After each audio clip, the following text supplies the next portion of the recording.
Right, in you go. No more of this. Postie's editor now. We've been in the lot. Your leaflet, your choice, not when it's my round.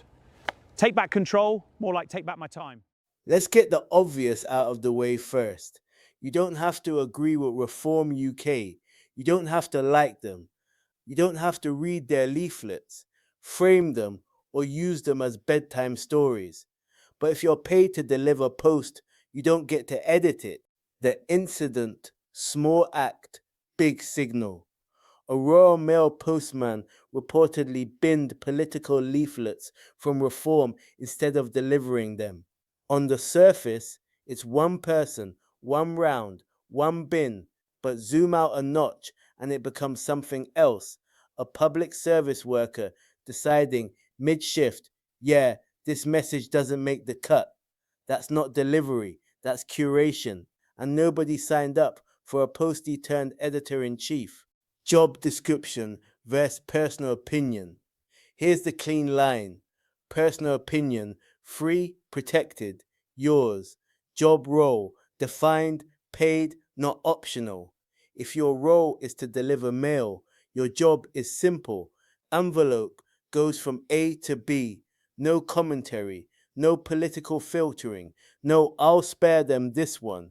Because the moment you start deciding what gets delivered based on your views, you've stepped out of employment and into gatekeeping. The slippery slope, and it's icy. Let's play this forward. Today it's Reform leaflets. Tomorrow, another party you don't like, a charity you disagree with, a campaign you think is problematic. And suddenly, the mail system isn't neutral anymore. It's a patchwork of personal beliefs. Different routes, different biases, different outcomes, same postcode, different information. That's not just unprofessional, that's undemocratic. But they're just flyers. Ah, yes, the classic defense. They're just leaflets. Right, and votes are just pieces of paper, and elections are just a day in May.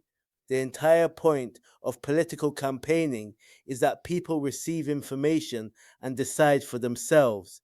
You don't get to pre-decide for them because you're holding the stack. Trust is the real currency. Public services run on something invisible but essential. Trust. You trust that your post arrives, your vote counts, the system doesn't quietly interfere. The second a postie bins political material, that trust takes a hit. Not a collapse, but a crack, and cracks spread. The British way of breaking rules. Now, in true British fashion, this will be discussed like it's a minor etiquette issue, a bit inappropriate, not ideal conduct. Lessons will be learned. Meanwhile, the underlying reality is a paid employee interfered with political distribution.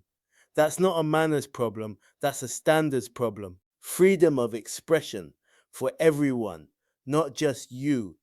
Here's the paradox. If you believe in freedom of expression, you don't just defend the speech you like, you defend the system that allows all speech to circulate, including the stuff that annoys you, especially the stuff that annoys you. Because if the system only works for agreeable ideas, it's not a system, it's a filter. Let's keep this grounded. No, this is not the end of democracy. No, this doesn't mean the postal system has collapsed. But it does matter because it shows how easily personal belief meets professional role and quietly overrides it. And if that becomes normalized, you don't need big scandals to distort a system. You just need enough small decisions made the same way. There's a simple principle that keeps things functioning.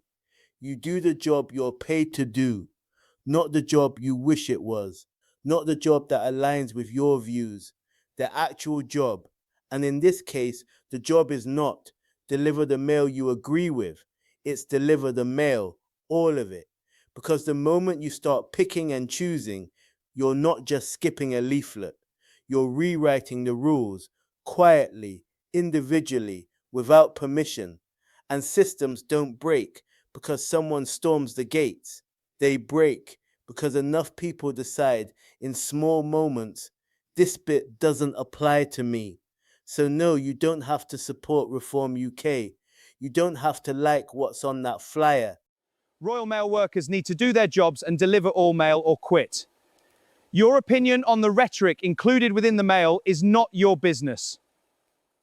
But if you're the person holding it, your job is not to judge it. Your job is to deliver it. Because democracy doesn't rely on agreement, it relies on access. And the second access becomes conditional. You're not protecting the public, you're deciding for them. And that's not your role, it never was. And here's the part people underestimate, because it always starts small. One leaflet, one decision, one quiet moment where someone thinks this doesn't matter. But systems don't measure impact by intent, they measure it by pattern. And patterns are built exactly like this: tiny actions, repeated, justified, normalized, until one day the line between personal belief and public duty isn't a line anymore, it's a blur. And once it blurs, it spreads. Not just in the post, in everything. Who gets heard? What gets delivered? Which voices make it through the system and which don't? That's why neutrality in public roles matters. Not because it's exciting, not because it feels morally satisfying, but because it keeps the machinery honest. It keeps the system boring in the way you want systems to be boring. Predictable, reliable, impartial. Take that away, even in small doses, and you don't get immediate collapse. You get drift, a slow, quiet shift where the system still looks the same, but behaves differently. And by the time people notice that difference, it's already embedded. So this isn't about one postie, it's about a boundary, a simple one. Do your job. Leave the politics to the public. Because the moment those roles start overlapping, you don't just lose neutrality, you lose trust. And once trust goes, everything else starts to wobble with it. And here's the part people really don't want to sit with. Because once trust starts wobbling, it doesn't just wobble in one place, it travels from the post system to institutions, to elections, to the quiet everyday assumptions people rely on without thinking. You stop asking, did my leaflet arrive? And start wondering, what else didn't? And that question, it spreads. Because systems like Royal Mail don't just deliver paper, they deliver confidence. Confidence that what's sent arrives, that what's shared is received, that the system doesn't quietly interfere in the background. The moment that confidence weakens, even slightly, people compensate. They double check, they distrust, they disengage. And disengagement is the real threat. Not outrage, not headlines, but that slow withdrawal where people stop believing the system is neutral enough to rely on, because neutrality isn't just a principle, it's a promise, a silent one. And once that promise starts feeling optional, everything built on top of it starts to feel optional too. So again, this isn't about overreacting, it's about recognizing the line and making sure it stays exactly where it is, clear, uncrossed, and non negotiable.